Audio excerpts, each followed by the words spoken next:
Bonjour et bienvenue chez crossbordertraining.com. Donc, je sais que vous voyez du chinois à l'écran. Oui, c'est bien du chinois. Nous sommes un centre de formation chinois. Nous sommes un centre de formation agréé par le gouvernement chinois. Donc là, c'est moi que vous voyez sur la gauche, toute la gauche. Donc c'était durant la cérémonie de remise des certificats en tant que conseiller et professeur certifié par Cross Border Training.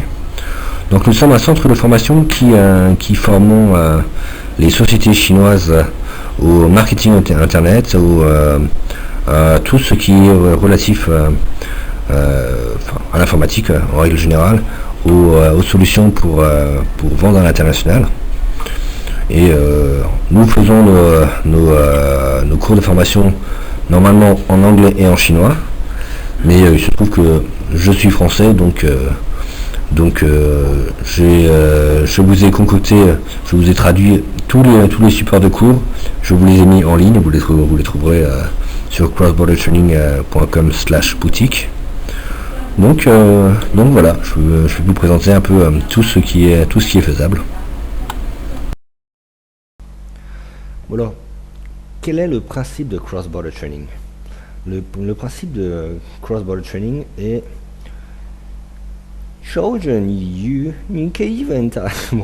en chinois et en français, nous avons exactement les mêmes expressions. Donne un poisson à un homme et tu le nourriras pour un jour. Apprends-lui à pêcher, tu le nourriras pour toujours. Je vais vous passer l'expression en chinoise, mais nous avons exactement la même chose. Ici, en fait, cross-border training, nous sommes un centre de formation pour aider les sociétés chinoises à se développer à l'international, pour les former à utiliser les nouvelles technologies, Internet, tous les réseaux de communication, la VoIP, pour les former en fait. Mais nous sommes également une web agency, nous pouvons faire tout le travail de A à Z. Pour vous, si vous, société française, vous cherchez une web agency, nous pouvons tout à fait créer votre site, nous pouvons tout à fait le référencer, nous pouvons tout à fait gérer tout ce qui est publicité AdWords. Nous pouvons également publier sur Baidu, étant donné que Baidu est aujourd'hui un des principaux marchés européens. Les Chinois rachètent tout en Europe, on va dire. Donc si vous voulez même vous attaquer au marché chinois, nous pourrions tout à fait le faire. Alors, ce que je voulais dire, c'est que nous pouvons, techniquement, nous sommes tout à fait à même à aider les sociétés chinoises ou aider les sociétés françaises, mais nous préférons vous former les sociétés chinoises ou françaises, plutôt que tout faire à votre place. Pourquoi? Eh bien, tout simplement parce que si nous faisons tout à votre place, d'une part, nous ne connaissons pas votre métier, donc nous pouvons être les meilleurs techniciens au monde. Si nous ne connaissons pas votre métier, nous ne ferons pas forcément le meilleur travail. Celui qui fera le meilleur travail, c'est vous, car vous connaissez votre métier. Vous serez le plus à même de parler de votre métier, vous serez le plus à même de répondre aux gens, vous serez le plus à même en fait. Après, il vous manque juste un côté, le côté technique, ce qui s'apprend facilement. Quand vous aurez le côté technique, vous serez de loin le meilleur commercial, qui soit. C'est pour cela que nous préférons vous former plutôt que de tout faire à votre place. Plus, si nous vous formons, vous êtes capable de déployer la solution. Dans 6 mois, vous êtes capable de la relancer, vous êtes capable d'apporter des modifications, vous êtes capable de tout faire. Alors que si nous le faisons pour vous, nous pouvons tout à fait lancer des campagnes d'emailing, nous pouvons tout à fait lancer des campagnes de fax, nous pouvons tout à fait lancer des campagnes de SMS, des campagnes d'autodialogue, des campagnes d'IVR. Nous pouvons tout faire. Mais à chaque fois que vous voulez changer quelque chose, il faut repasser par nous. Il y a des nouveaux coûts, alors que si vous êtes en mesure de le faire vous-même, vous faites tout et tout va bien dans le meilleur des mondes. Donc voici les points que nous allons aborder dans cette présentation. Donc tout d'abord, pourquoi est-ce qu'il faut aller sur les marchés internationaux? Quels sont les points clés pour réussir à l'international, comment vous adapter aux marchés internationaux, et les deux grandes stratégies proactives, où là vous êtes proactif en fait, où vous contactez, vous collectez toutes les données sur internet, vous contactez les sociétés, vous contactez des milliers de sociétés, des milliers de partenaires potentiels avec des outils automatiques bien entendu. Je ne parle pas de prendre le téléphone et appeler. Et comment traquer vos clients, les gens qui viennent sur votre site, savoir exactement qui est sur votre site. On va voir son numéro de téléphone, son email et directement lui passer un coup de téléphone. Il est sur votre site, il est en train de consulter le produit, la référence 427 qui est un aspirateur par exemple. Pouvoir avoir son numéro de téléphone et lui passer un coup de téléphone directement pour lui dire cet aspirateur est bien, et puis essayer de lui vendre comme si c'était une vraie boutique en ligne, enfin une vraie boutique physique. C'est un client qui est sur un site internet en ligne et vous allez lui vendre comme si vous étiez dans une boutique physique. Ça c'est la stratégie proactive. Il y a également la stratégie passive. Euh, Passive, ça n'a rien de négatif. C'est un peu comme dans un bilan passif et un bilan l'actif et le passif. La stratégie passive, c'est vous avez votre site internet, vous faites de l'AdWords, donc vous attirez les gens par l'AdWords, mais c'est les clients qui sont intéressés par vos produits, c'est eux qui vous recherchent. Ou alors vous utilisez les plateformes de vente en ligne comme eBay, Amazon et tant d'autres, il en existe des milliers. Alors pourquoi est-ce que vous devez absolument vous adapter aux marchés internationaux? Ici, nous avons un camembert qui présente les principales plateformes B2C. Nous n'avons pas les bas de la plateforme B2B, où il faut en acheter au moins 70 qui sont des plateformes B2B, mais elles ont beaucoup moins de trafic que les B2C, ce qui est logique d'ailleurs. Quand tu achètes par paquet de 10 000 produits, tu as moins de personnes qui achètent par paquet de 10 000 produits que par un paquet de 1. Donc au niveau trafic, les plateformes B2C, nous voyons immédiatement que Taobao, qui est la plateforme chinoise uniquement pour les Chinois, nous sommes Cross Border Trading est un réseau chinois. Donc sur notre présentation, nous parlons de Taobao, mais Taobao représente 25%. Après nous avons Amazon.com, eBay.com et Amazon Japan, et après nous avons plein de multitudes de sites internet. Donc ici vous voyez déjà que eBay France ou Le Bon Coin, ça représente pas grand chose. Hein. Le Bon Coin et eBay France, c'est un tout petit marché à l'international.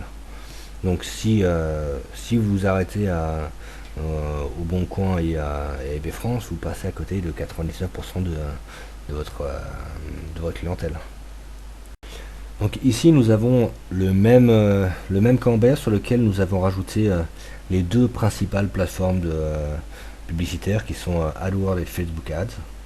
Donc immédiatement quand on rajoute le trafic de AdWords et Facebook Ads, on voit que les plateformes de vente en ligne représentent, elles ont un beau être très puissantes. Hein. Amazon est très puissant, eBay.fr est très puissant, eBay.com est encore plus puissant. Ça a beau être des plateformes très puissantes, Taobao est très puissant, mais comparé à Google AdWords et à Facebook Ads, tout de suite, ça vaut plus rien. Enfin, c'est puissant, c'est très spécialisé, donc le fait que ce soit très spécialisé, ça te donne de la valeur. Mais en termes de trafic, si vous cantonnez à du eBay France, on voit dans la liste là, eBay France n'est même pas dans la liste, c'est dans les 40 plus petits qui représentent moins de 6%. Donc eBay France, ça va représenter 0,005%, ça représente rien du tout par rapport à l'immensité du trafic des plateformes de vente en ligne et publicitaires sur internet. Donc il faut absolument que vous mettiez à utiliser des plateformes commerciales sur internet. Alors comment réussir sur les marchés internationaux? La première chose que vous devez avoir à l'esprit, c'est que les anglophones natifs ne représentent que 5% de la population mondiale. Et les francophones que 1,2% de la population mondiale. Donc si vous vous cantonnez à à utiliser des plateformes françaises ou avoir un site en français ou en anglais, enfin des plateformes françaises ou anglaises, vous allez vous restreindre à 6% du marché mondial. 6%. Vous allez passer à côté de 94% de la population mondiale. Le meilleur exemple est vous êtes français, quand vous cherchez sur internet, est-ce que vous allez d'abord regarder en anglais? Non. La première chose que vous faites, c'est vous regardez en français. Vous faites vos recherches en français. Si au bout d'une heure, 2 heures, vous n'avez toujours rien trouvé en français qui vous intéresse, vous allez passer en anglais. Et voilà, donc au début, toutes les premières requêtes vont être dans votre langue natale. Donc si vous voulez vous attaquer à l'international, vous devez absolument parler les autres langues que les juste 6% de langues que vous maîtrisez, qui sont le français et l'anglais. Quand je sors ce graphique, je sais que les gens me disent mais on peut pas tout traduire dans toutes les langues, c'est pas possible. En fait, si, vous devriez probablement traduire dans toutes les langues. Mais avant de traduire, ce que vous devez faire, c'est faire une petite étude de marché. Une étude de marché avec AdWords, ça prend 2 minutes. Vous tapez AdWords, vous tapez les mots-clés que vous voulez, dans la langue que vous voulez, dans le pays que vous voulez. En 2 minutes, vous savez exactement ce qui se passe dans le pays. Donc, prenez le temps, prenez 2 minutes de votre temps pour vérifier s'il y a du marché dans une langue ou dans un pays particulier. C'est juste 2 minutes. Là, par exemple, je vais prendre l'exemple. Bon, les cours sont étaient pour les Chinois normalement, donc on a pris des produits typiquement chinois, des panneaux solaires. Donc en tchèque, le mot-clé panneau solaire, le mot panneau solaire se dit solarmi paneli. Donc solarmi paneli, on voit que si vous tapez ça dans Google AdWords, en 2 minutes vous l'avez. Vous tapez AdWords, vous aurez tout le système, vous tapez le mot-clé et en tchèque. Tout de suite, vous voyez les tendances mensuelles et le trafic sur ce mot-clé-là. Et vous voyez que pour un petit pays de 10 millions d'habitants, 10 millions c'est rien, la France c'est 7 fois plus grand que ça. 10 millions d'habitants, c'est 0,15% de la population mondiale. Avec juste 10 millions d'habitants, ils ont un besoin de 33 000 panneaux solaires par mois. C'est 33 000 personnes par mois qui tapent panneaux solaires. Donc, rien qu'avec un tout petit marché comme ça représente quand même déjà une belle tendance. Si vous débarquez sur ce marché avec des panneaux solaires, vous avez déjà un bon marché, un marché intéressant.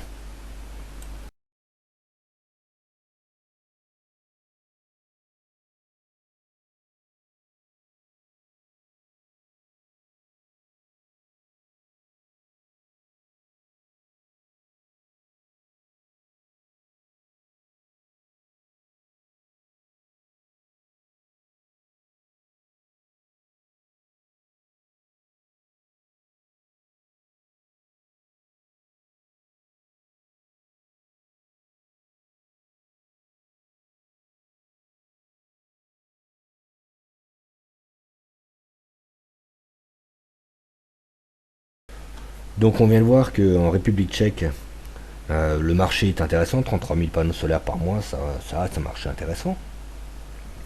Ce sont les statistiques de Google. Ce qui est très intéressant à voir, c'est surtout le coût par clic. Donc on voit qu'il y a un marché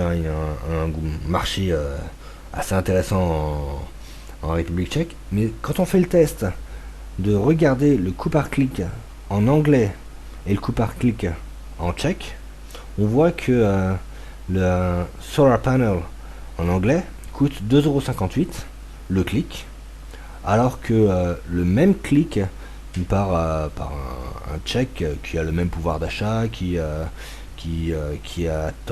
les mêmes attentes, c'est exactement la même chose en fait, c'est un clic d'un prospect. Le même clic coûte 30 centimes d'euros en tchèque. Donc si vous vous arrêtez si vous travaillez uniquement en français et en anglais, vous allez raquer, vous allez payer à chaque fois 2,50€ le clic, alors que si vous attaquez aux langues de petits pays, ou même si vous faites des études de marché sur différents pays, vous prenez les meilleurs, comme lui, la Czech Republic, ça va vous coûter 10 fois moins cher. 10 fois moins cher pour un trafic intéressant. Donc il faut surtout pas vous cantonner à l'anglais et encore moins juste au français. Attaquez chacune des langues. Donc je viens de vous faire un long laïus sur il faut absolument que vous adaptiez aux marchés internationaux, il faut absolument que vous traduisiez vos documents, il faut absolument que vous fassiez des études de marché de 2 minutes suffisent largement, mais des études de marché sur les différentes langues pour savoir s'il y a des prospects dans cette langue, s'il y a de la demande. Maintenant vous allez me répondre, vous êtes bien gentil, mais faire traduire vos documents, ça coûte très cher. Des agences de traduction, ça peut coûter très cher. Je vous confirme, des agences de traduction, ça peut coûter très cher. Mais en réalité, personne ne vous demande de passer par des agences de traduction professionnelles. Il existe plein de plateformes en ligne, des plateformes de travailleurs en ligne qui peuvent faire le même travail pour 10 fois moins cher qu'une plateforme officielle de l'ambassade, par exemple.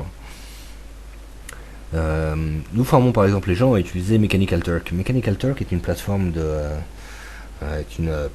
travailleurs internationaux où vous trouvez des gens, tout le monde parle anglais là-bas parce que c'est une plateforme anglaise, mais vous trouvez des Russes, vous trouvez des Arabes, c'est international, il y a de tout. Donc quand vous dites je veux qu'un Russe traduise mon document anglais en russe, vous pouvez vous dire que la traduction sera parfaite. Parce que c'est un Russe qui parle anglais, qui est sur une plateforme anglaise, qui vous traduit le document russe. Donc Mechanical Turk est un outil très puissant qui va vous coûter 10 fois moins cher qu'une plateforme de traduction officielle type l'ambassade ou je ne sais quoi. Donc maintenant que vous avez traduit vos documents, votre site internet et toutes vos plaquettes, tous vos documents commerciaux dans les langues que vous avez ciblées, les différents marchés internationaux qui vous intéressent, le français, l'anglais, l'italien, l'allemand, le russe, l'arabe, le portugais, l'espagnol, il y en a un paquet. Hein. Donc une fois que vous avez tout traduit, il faut commencer à prospecter. Donc parmi les leçons que nous promulguons, nous avons toute une panoplie de stratégies proactives. Donc les stratégies proactives, c'est vous qui contactez les gens. C'est vous qui faites toute la démarche. Donc vous récoltez sur les pages jaunes françaises, les pages jaunes anglaises, les pages jaunes de différents pays qui vous intéressent. Votre cible, si vous visez les restaurateurs, vous récoltez tous les restaurateurs, tous les noms des restaurateurs, les noms des restaurants, les numéros de téléphone, les fax, les emails, toutes les données relatives aux restaurateurs. Si c'est pas les restaurateurs, c'est autre chose. C'est pareil. Hein. Donc vous récoltez ça. Les pages jaunes, c'est une façon de récolter, mais il y a plein d'autres moyens. Vous pouvez récolter, si vous avez un site très spécialisé dessus où les gens parlent, vous pouvez récolter toutes les informations dessus. Imaginons que restons sur les restaurateurs. Vous voulez contacter les restaurateurs. Ce n'est pas compliqué de récupérer la base exhaustive. Je parle bien de la base exhaustive de tous les sites internet qui possèdent le mot restauration, restaurateur, restaurant. Tous les sites internet sur Terre qui ont ces mots-clés-là, c'est facile de récupérer la base exhaustive et de récupérer les emails des webmasters, les numéros de téléphone, les noms, les adresses, toute la base de données des webmasters en fait, pour ensuite les contacter. Ceci fait partie des stratégies proactives. Donc après, comment les contacter? Eh bien, ça fait partie de différentes leçons. Donc les contacter par l'emailing, une solution très bon marché. Les fax, envoyer des fax personnalisés, les SMS, les autodialers, les IVR. Autodialer, qu'est-ce que c'est qu'un autodialer? C'est un message préenregistré sur téléphone. Donc la personne reçoit sur son téléphone un message qui lui présente la société. Et si ça l'intéresse, elle laisse un message après. C'est une façon assez simple de communiquer massivement sur les téléphones. L'IVR, c'est la même chose, sauf que c'est Interactive Voice Responder. Donc c'est en interaction. Vous appelez la personne, enfin vous appelez le robot appelle le numéro de téléphone qu'on lui a donné, me présente un petit message de présentation des services, des produits. Et si vous êtes intéressé par tel service, appuyez sur 1 pour avoir plus d'informations. Si vous êtes intéressé par tel autre service, appuyez sur 2 pour avoir plus d'informations. Si vous voulez laisser un message, appuyez sur 3. Si vous voulez être redirigé vers un opérateur, appuyez sur 4. Donc les Live Here et l'Auto-Dialer sont les moyens qui permettent de contacter les numéros de téléphone. C'est ce qui est plus performant pour appeler un numéro de téléphone de ligne fixe. Donc la deuxième grande stratégie, c'est une stratégie passive. Donc c'est un peu de la pêche à la ligne. Vous posez vos produits dans toutes les plateformes qui existent. Et après, vous attendez que les gens qui sont intéressés par tel ou tel produit fassent la demande par eux-mêmes. Qu'ils aillent sur les sites internet, qu'ils aillent sur eBay, qu'ils aillent sur Amazon, qu'ils tapent les mots-clés de ce qu'ils cherchent en fait sur Google. Et là, vous apparaissez via le SEO, ou vous apparaissez via la publicité AdWords, ou vous apparaissez dans eBay ou dans Google Shopping. Donc ça, c'est la stratégie passive. C'est vous déposez tous les produits partout où il est rentable de déposer les produits. Et après, vous attendez que les acheteurs viennent parce qu'ils ont besoin. Et c'est eux qui font la démarche après. Donc ça, c'est la stratégie passive. Très efficace aussi.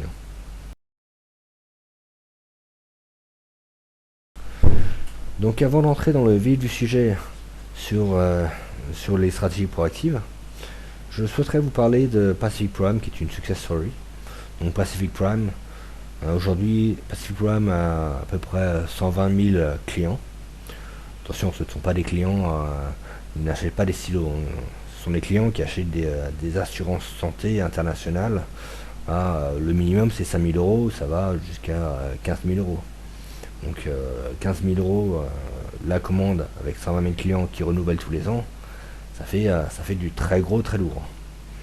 Donc Pacific Prime sont les leaders aujourd'hui mondiaux en tant que courtier d'assurance santé. Comment est-ce qu'ils ont fait ça? Typiquement, ils ont établi une stratégie proactive. Donc au niveau de la stratégie proactive, qu'est-ce qu'ils ont fait? Ils ont récolté tous les docteurs, tout le personnel médical sur toutes les pages jaunes sur Terre, et tous les sites internet relatifs à cliniques, hôpitaux, médecine, tous les mots-clés relatifs à la médecine. Ils ont pris tout le nom de domaine, ils ont pris toutes les personnes contactables dans les hôpitaux et ils les ont tous contactés. C'est simple, ils contactent tout le monde.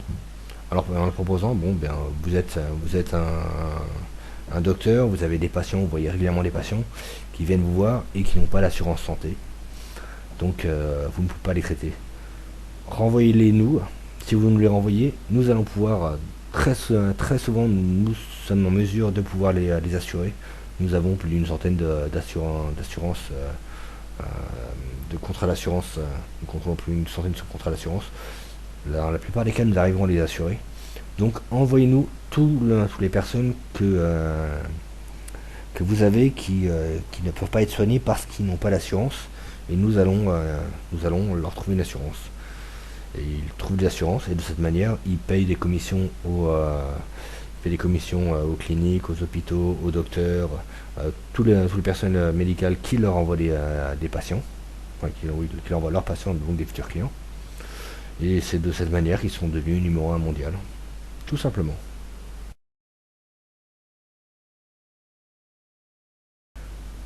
Donc voilà, c'était le petit laïus sur Pacific Prime et la success story avec une stratégie proactive. Maintenant, voyons voir comment est-ce que l'on peut harvester, collecter toutes les données sur n'importe quelle plateforme en ligne. Je vais vous donner des outils. Donc il y a, par exemple, vous pouvez tout récolter à partir de Supermacro, qui est un super outil, mais qui ne fonctionne plus sur les versions Windows 7 et sur Windows 8. C'est très dommage, parce que c'est un très très bel outil. Sinon, il y a MacroScheduler qui est pas mal, il y a iMacro, il y a Selenium, il y a PHP, Curl, et il y a plein d'autres outils. Donc tout ça, on va vous donner des cours en ligne, vous avez des tutoriels, prenez nos leçons et suivez nos leçons. Mais si vous voulez, vous pouvez déjà tester par vous-même ces outils.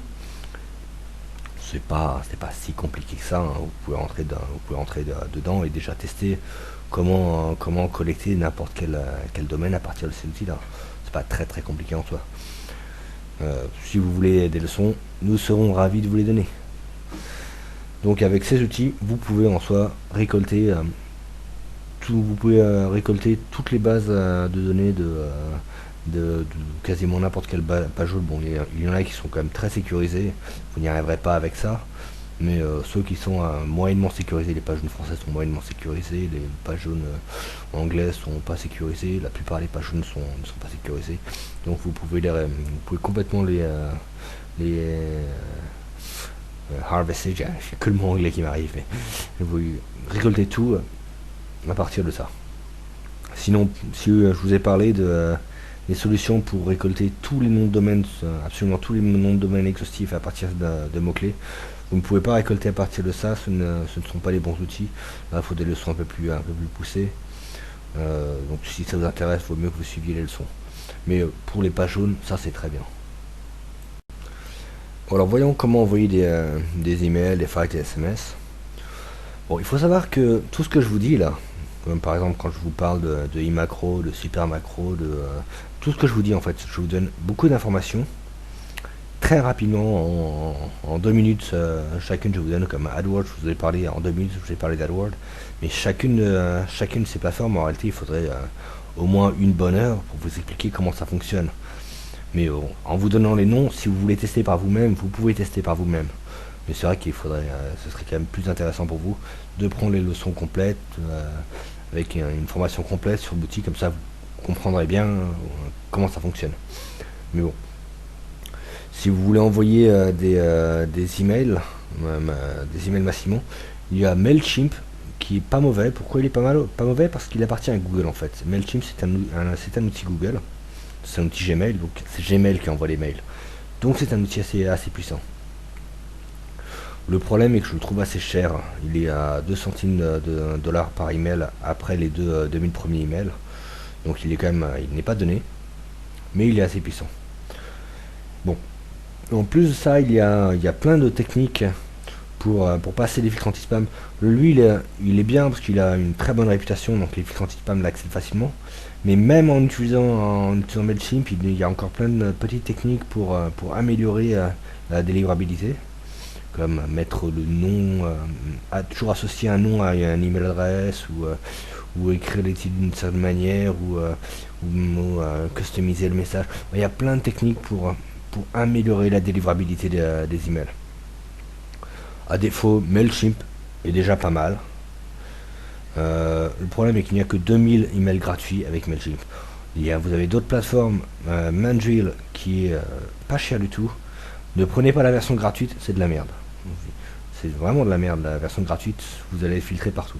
Mais la version payante est vraiment pas chère. Donc je vous recommanderais aussi Mandrill qui est pas mal. Bon, il y a pas mal de solutions puissantes, ou alors prendre un serveur dédié. Ne prenez pas OVH. OVH est extrêmement puissant, extrêmement bon pour des serveurs dédiés, mais pour de l'emailing, à partir de 100 spam reports, c'est-à-dire à partir de 100 personnes qui ont cliqué sur spam dans les mails qu'ils ont reçus de votre part, OVH va couper le port 22, qui est le port d'envoi d'email. Donc pour vous, vous serez content, vous direz j'envoie du mail, j'envoie beaucoup de mails. Mais en réalité, il n'y aura plus aucun mail qui partira. Donc le serveur sera toujours opérationnel. Bon, c'est quand même l'avantage. OVH propose des serveurs puissants, et il ne coupe pas votre serveur si vous spammez.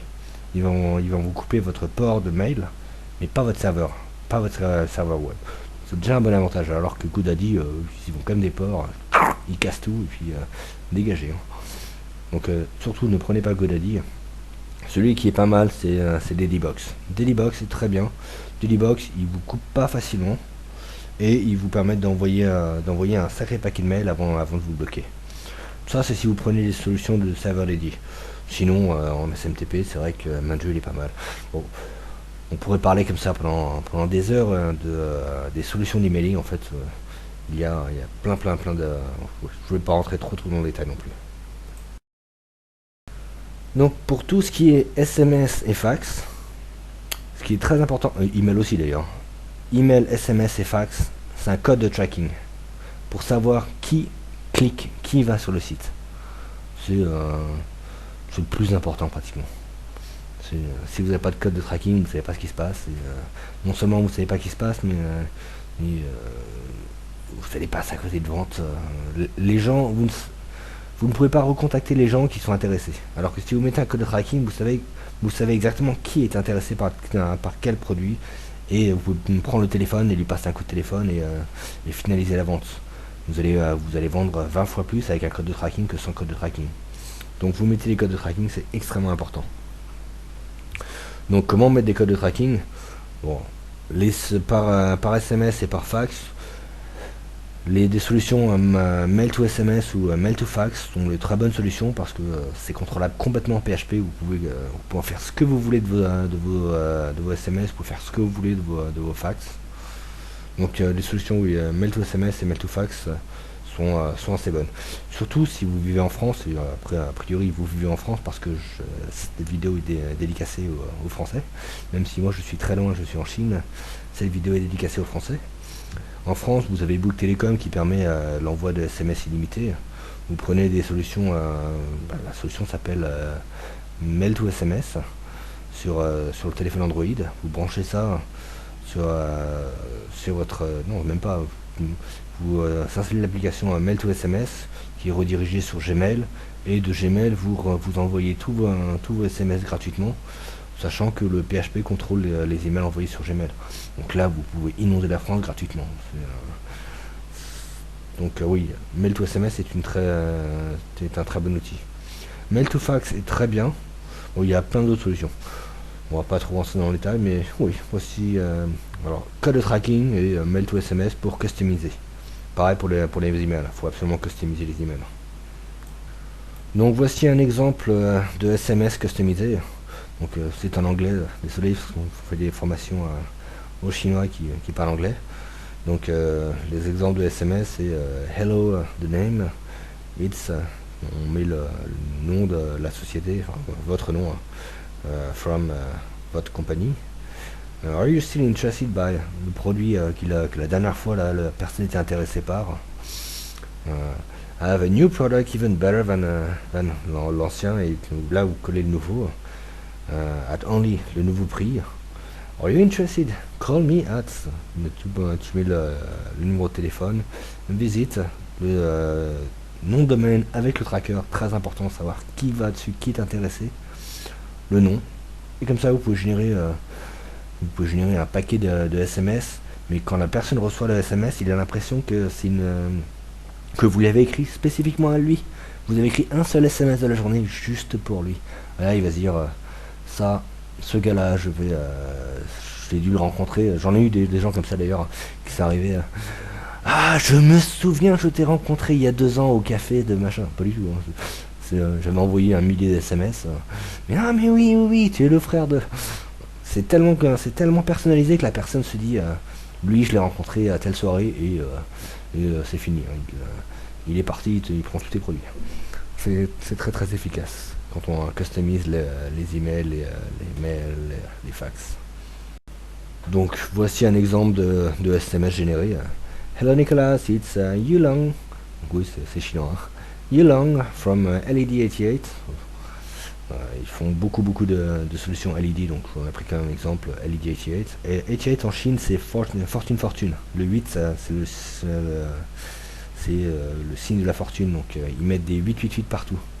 C'est-à-dire, en tant que Français, ça choque énormément quand on arrive en Chine, parce que 888, bon, c'est 888, ça choque pas trop, mais le 6 par exemple, le 6 ça veut dire flexibilité. Et les Chinois te collent des 666 partout pour dire on est hyper flexible, on sait tout faire. Mais alors quand tu prends une boîte d'aspirine qui s'appelle 666, tu te dis qu'est-ce que c'est que ce truc? En tant que Français, 666 ça passe pas. Alors que le Chinois c'est une boîte d'aspirine qui va te guérir ton maux de tête, tes crampes d'estomac et tout en fait. C'est très différent. Bon. From LED88, are you still interested by LED screen 6 pitch? Donc c'est le dernier produit qu'il avait vu à l'époque, il était intéressé par ça. If I have I have a new product even better, the LED screen 4 pitch, des écrans LED de plus petite taille. At only 800 RMB per meter square. $US per millimeter square. Donc une version améliorée. If you're interested, call me at, voici le nouveau numéro de téléphone, or visit, et voici le numéro mail avec LED4 pitch, donc c'est la référence du produit. Et derrière, vous voyez 85F6 .html. Donc ça, on fait pas attention, mais en fait c'est le numéro de tracker. Donc quand il clique dessus, on sait automatiquement que c'est telle personne, et donc on sait que cette personne a visité le site. Et s'il visite la page, c'est pas intéressant. Par contre, s'il visite la page, qu'il consulte 3 autres pages derrière et qu'il revient une semaine après, là on sait qu'il faut lui passer un coup de téléphone. Là on lui passe le coup de téléphone, là on finalise la vente. Donc maintenant que vous avez contacté vos prospects ou vos futurs partenaires ou vos resellers ou tous ceux qui peuvent vous aider dans la vente, une fois que vous les avez contactés par email, par fax, par SMS et que vous avez collé un tracker dedans, très très important, vous savez tout ce qui se passe. Vous savez tous ceux qui reviennent, vous savez tout ce qui consultent. Mais quand vous avez la personne sur le site internet, c'est tellement mieux qu'Analytics. Analytics c'est bien, hein, ça vous dit ouais, vous avez une personne qui se trouve à Kuala Lumpur qui a visité le site. C'est super. C'est qui? Aucune idée. Mais bon, il habite à Kuala Lumpur. C'est intéressant. Bon. À part ça, Analytics il vous apporte pas grand chose. Hein. Donc là, eh bien, si vous avez envoyé vos emails, vos fax et vos SMS avec Tracker, ces personnes, quand ils ont cliqué, vous savez exactement, ah, c'est Nicolas de telle société avec tel numéro de téléphone qui vient de visiter le site. C'est la première fois qu'il vient sur le site, vous traquez son adresse IP, vous savez, cette adresse IP, c'est lui. La prochaine fois qu'il revient, peu importe la manière dont il revient, il a gardé la même adresse IP, on est tous en ADSL aujourd'hui, donc il a gardé l'adresse IP, donc on sait qui c'est. Donc s'il consulte 3 fois le même produit, ou s'il est sur le site, juste là, ça fait 120 secondes qu'il est sur une page particulière, vous prenez votre téléphone, vous l'appelez, vous voyez avec lui, qu'est-ce qu'il veut exactement, et comment vous faites un peu le commercial, quoi. Vous faites comme si vous étiez dans une boutique de chaussures, vous entrez dans une boutique de chaussures, vous avez immédiatement un commercial qui vient vous voir, qui vient vous vendre la paire de chaussures, qui vient voir avec vous quelle est la paire de chaussures qui vous ira le mieux. Bien là, vous êtes sur internet, mais c'est exactement la même chose. Vous lui passez un coup de téléphone et vous jouez le commercial. Alors bonjour, je vois que vous êtes sur tel produit. Sachez que nous avons la version en bleu aussi qui pourrait être plus intéressant parce que vous jouez le vrai commercial, quoi.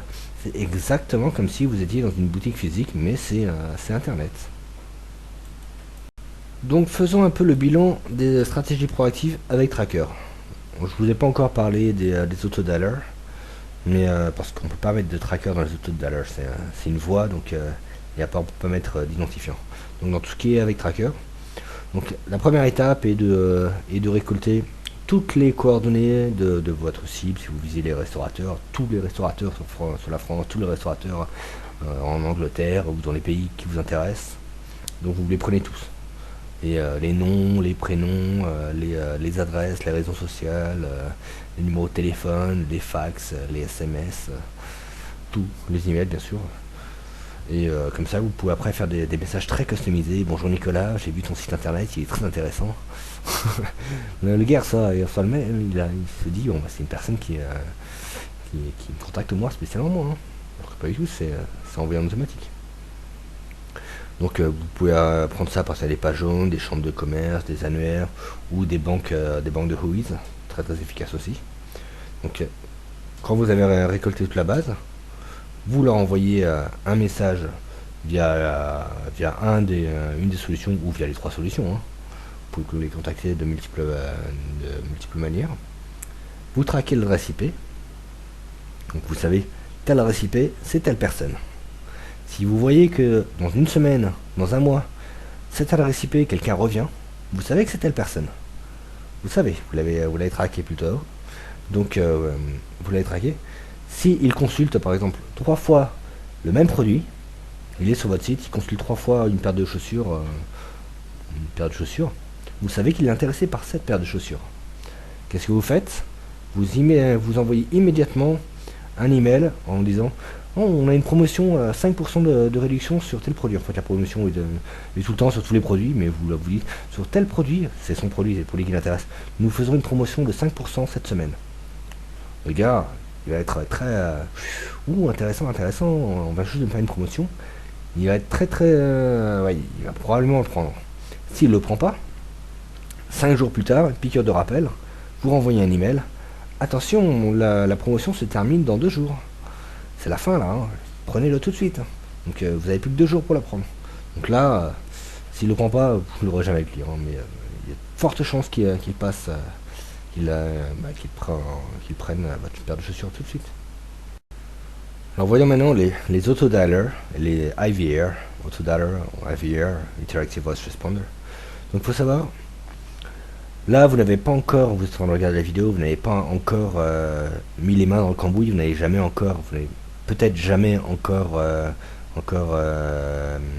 collecté des données, lancer des robots sur les pages jaunes ou des pages pro ou que sais-je, n'importe quelle base de données en ligne de société ou de particulier.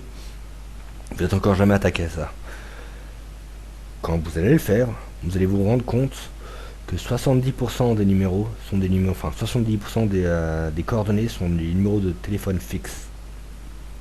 Or, les numéros de téléphone fixe, vous ne pouvez pas leur envoyer d'SMS, vous ne pouvez pas leur envoyer d'email, vous ne pouvez pas leur envoyer de fax. Vous pouvez leur passer des coups de téléphone, c'est tout. Donc, vous avez deux possibilités. Soit vous mettez tout à la poubelle, vous abandonnez, et vous passez à côté de 70% du marché, soit vous forcez la vente, forcez le destin, et vous utilisez des autodialers, et vous les appelez tous en autodialer, vous les appelez tous en IVR. Comment faire ça? L'autodialer, je vais vous montrer plusieurs solutions pour appeler en automatique. Donc, comment faire des appels automatiques? Vous avez peut-être déjà entendu parler de Asterisk, qui est la solution la plus connue sur le marché. Donc, je vous en parle ici. Je trouve qu'elle n'est pas terrible. Sincèrement, elle n'est pas terrible. Mais c'est la solution la plus connue sur le marché, c'est la plus vieille solution. C'est pas celle que je vous recommande. Elle est open source, elle est gratuite. Toutes les solutions là dont je vous parle sont des solutions gratuites open source. Donc vous pouvez les tester par vous-même. Pas facile à mettre en place, hein, mais vous pouvez les tester par vous-même. Donc Asterisk, il y a Treebox qui est pas mal, qui est en fait un dérivé de Asterisk. Il y a ICT-Dialer qui est lui-même un dérivé de Asterisk. Il y a Xivo qui est lui-même un dérivé de Asterisk. Donc, en fait, les trois autres appartiennent, sont des produits dérivés de la plateforme d'IPBX Asterisk, qui est une plateforme open source. Donc voici 4 solutions que vous pouvez déployer pour passer vos appels en automatique. Donc voyons maintenant les stratégies passives. Donc les stratégies passives, c'est vous faites en sorte qu'on vous voit, mais c'est les internautes qui viennent vous voir, c'est pas vous qui contactez les internautes d'abord. Donc bien entendu, la première chose, c'est vous créez votre site internet. C'est pas le plus important a priori, parce que si vous utilisez des plateformes comme eBay, comme Amazon, comme toutes les plateformes de commerce puissantes, elles auront beaucoup plus de poids que votre site internet. Surtout si vous faites pas de SEO, ou vous faites un peu de SEO mais pas assez. Des plateformes comme eBay auront beaucoup plus de poids.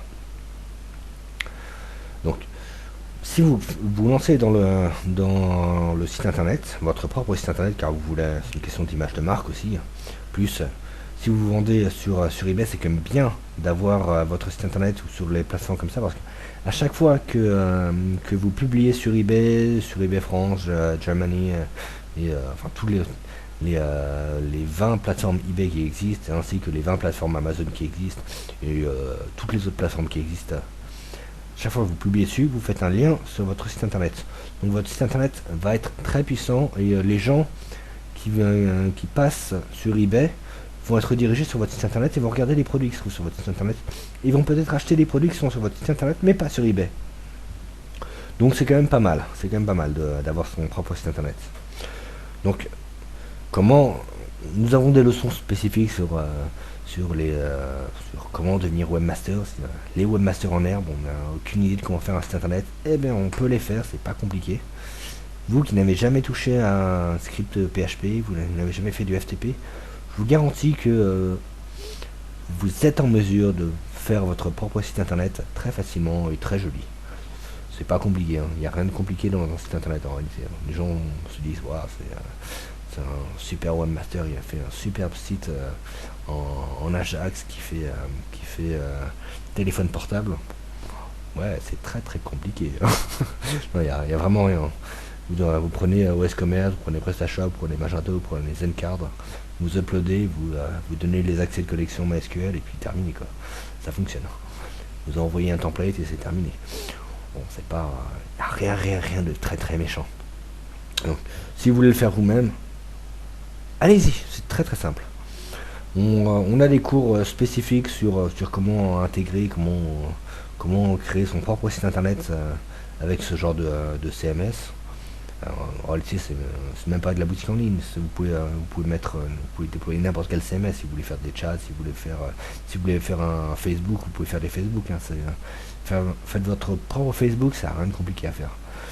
Donc nous avons des leçons en ligne pour vous apprendre à faire n'importe quel site internet. Même si vous n'avez strictement aucune notion d'internet, ça n'a rien de compliqué, comme je le répète. Et après, nous avons une leçon quand même beaucoup plus poussée, beaucoup plus technique, sur comment référencer un site.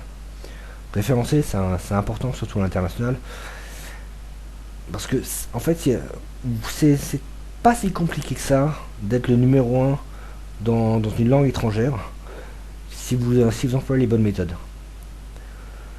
Si vous passez par des rédacteurs qui rédigent du contenu dans la langue du pays, vous allez galérer parce que les sociétés locales, c'est beaucoup plus facile pour elles. Si vous voulez concurrencer une société russe en Russie, c'est beaucoup plus facile pour elles de faire du contenu. En russe, je veux dire. Mais c'est pas si compliqué que ça quand même de passer devant eux avec les bonnes techniques. Donc vous avez des leçons très très poussées au niveau SEO pour comment mettre un site, comment pousser un site au top. C'est pas, si vous connaissez un peu le SEO, c'est un peu du black hat, mais c'est du black hat avec un principe. Le principe est d'utiliser le moins possible les outils de soumission automatique. N'utilisez pas du tout aucun outil de soumission automatique, aucun outil qui se connecterait à Facebook ou qui ferait du Kratos quoi. On veut faire du très très propre, on veut que ce soit des humains qui publient, et de cette manière vous pouvez faire du SEO très clean avec un background black hat, mais ça reste du très très clean dans le sens où c'est que des interactions humaines qu'il fait. Et Google, c'est ce qui surveille en fait. Il n'est pas capable de remarquer si le contenu a été généré. Par contre, il est tout à fait capable de remarquer si c'est un robot qui l'a publié. Et ça pardonnera pas. Donc, on a des solutions, des formations très très poussées sur le SEO pour vous aider à vous positionner dans n'importe quelle langue en fait. Donc, voyons maintenant comment promouvoir votre site internet. Bon, bien sûr, le numéro 1, AdWords. AdWords, c'est quand même le numéro 1 pour faire de la publicité de son site internet, au coup par clic. Après, vous avez Facebook. Alors en fait, Facebook, si vous regardez un peu nos leçons en anglais pour les Chinois, on leur dit surtout, ne faites pas Facebook. Si vous faites Facebook, vous allez vous tuer. Pourquoi? Parce qu'en Chine, Facebook est interdit, Facebook est banni. Si vous faites dessus, je ne peux pas rentrer dans le détail de Facebook parce que là je parle à des Français. En France, Facebook c'est super, hein. Allez-y, prenez Facebook, faites de la publicité Facebook. Vous pouvez sélectionner les tranches d'âge. Facebook c'est tout sur ses utilisateurs. C'est vraiment tout dessus. Donc vous pouvez vraiment cibler la tranche de population qui vous intéresse. Donc Facebook est un très bon outil pour les Français. Très très mauvais outil pour les Chinois. Très très très dangereux pour les Chinois. Mais vous n'êtes pas Chinois normalement, vous êtes Français, donc ça passe. Il y a Google Shopping. Nous avons eu une leçon sur Google Shopping. Google Shopping est puissant, mais Google Shopping associé à AdWords est extrêmement puissant. Donc faut pas regarder Google Shopping comme Google Shopping simplement, faut regarder Google Shopping associé à AdWords. Là c'est très très puissant. Il y a Yahoo Shopping et il y a Net Affiliation. Alors Vous allez être content, je fais la publicité pour les sociétés françaises aux Chinois. Donc NetAffiliation, c'est une société française qui est très correcte en termes de publicité sur Internet. Donc ils ont plus de 30 000 sites Internet, ils en ont sans doute plus aujourd'hui. C'était à l'époque quand je suis fait en France, et c'était vraiment il y a très longtemps. Donc NetAffiliation, c'est une plateforme d'affiliation. Bon, à l'international, il y a TradeDoubler qui est pas mal aussi, mais qui sont plus chers que NetAffiliation. Et je trouve que NetAffiliation, à l'époque où je l'utilisais, c'est-à-dire il y a 6 ans, c'était très bien. Je n'ai pas trop eu l'occasion de les réutiliser depuis, mais je pense qu'ils sont encore très bien. Donc NetAffiliation, c'est très correct comme solution. Donc qu'est-ce qu'il faut garder à l'esprit quand on parle de Google AdWords? Il y a 2 éléments extrêmement importants à vraiment garder à l'esprit. Google AdWords, quand vous l'utilisez, ne l'utilisez pas simplement en français ou en anglais. Enfin, du moins si vous voulez faire de l'international. Si vous voulez faire de l'international, ne vous arrêtez surtout pas l'anglais. Vraiment, ce serait vraiment dommage. Pourquoi? Je vous l'ai expliqué plus tôt, je vous remets là exactement le même slide que celui que je vous ai présenté plus tôt, parce que là je parle en détail d'AdWords. C'est si vous vendez des panneaux solaires en anglais, le coût par clic va vous coûter 2,50 €. C'est très cher le coût par clic. Alors que si vous le vendez, c'est le même clic, hein, c'est la même tranche de population, c'est des gens qui sont tout aussi prêts à payer, à mettre 1000 €, 2000 € dans un panneau solaire. Donc au final, ça représente le même gain. Et bien, si vous le faites en tchèque, ça vous coûtera 30 centimes, soit 10 fois moins cher. Donc, règle numéro 1 sur Google, faites-le en multilangue. Ne vous arrêtez surtout pas à l'anglais, ne vous arrêtez surtout pas au français. Faites-le sur toutes les langues qui ont du marché en fait. La deuxième chose très importante à savoir sur AdWords, très importante, c'est Google a son système de tracking. C'est un autre système de tracking, mais il a son système de tracking. Il vous faut mettre en place le tracking Google sur votre site internet pour savoir quels sont les mots-clés qui sont intéressants. Quand vous avez les mots-clés intéressants, Google sait quels sont les mots-clés qui ont été intéressants, quels sont les mots-clés qui ont rapporté de l'argent, quels sont les mots-clés qu'il faut pousser. Bien, il voit quels sont les bons mots-clés, mais il voit aussi quels sont les mots-clés pourris. Alors, tous les mots-clés qui n'ont jamais rapporté un sou, qui ont coûté de l'argent, mais qui n'ont jamais rapporté un centime, c'est des mots-clés pourris, c'est des mots-clés à bannir. AdWords est capable de supprimer automatiquement au bout de 5 clics. Si vous avez payé 10 centimes par clic sur ça et 5 clics sur tel mot-clé, vous avez perdu 50 centimes, il ne nous a jamais rien rapporté. Automatiquement, Google, si vous lui demandez, hein, automatiquement Google va arrêter le mot-clé, va dire on arrête les frais, c'est de la merde. Donc, pourquoi je vous parle de ça? C'est parce que quand vous allez sur le marché international, déjà sur le marché français c'est vachement important, c'est vachement utile. Mais quand vous êtes sur le marché international, vous prenez les mots-clés sur les panneaux solaires, Google va vous proposer une centaine de mots-clés relatifs aux panneaux solaires. Eh bien, si vous vendez des panneaux solaires et que vous avez le mot-clé réparateur de panneaux solaires, c'est pas du tout vous. Hein. Vous vous en foutez des réparateurs de panneaux solaires, c'est pas du tout votre activité. Mais comme vous parlez pas tchèque, vous pouvez pas repérer que c'est réparateurs de panneaux solaires et que ça vous intéresse pas. Pourtant, vous l'avez mis dans votre liste. Et bien là, Google va automatiquement sabrer tous les mots-clés qui servent strictement à rien. Et donc vous n'allez garder que les très bons, que les meilleurs mots-clés en fait. De cette manière, vous ne pouvez pas vous tromper en fait. C'est fait pour vous assurer d'avoir les meilleurs mots-clés, d'avoir le meilleur retour sur investissement. Donc voilà, c'est vraiment ce qu'il faut garder à l'esprit. Les 2 choses à garder à l'esprit. Attaquer l'international, c'est moins cher. Et supprimer automatiquement les mots-clés pourris. Donc là par exemple on est sur l'outil pour supprimer les mots-clés, pour mettre des règles de suppression automatique. Donc voilà comment supprimer automatiquement des mots-clés. Donc on dit au bout de 20 clics et si 10% n'ont rien rapporté, on back le mot-clé, c'est un mot-clé de merde. Tout simplement. Donc là nous rentrons dans la dernière partie des stratégies passives, les stratégies commerciales passives, c'est-à-dire les plateformes commerciales internationales. Donc il faut savoir qu'il existe des milliers de plateformes commerciales internationales. Rien que moi, je suis juste un webmaster.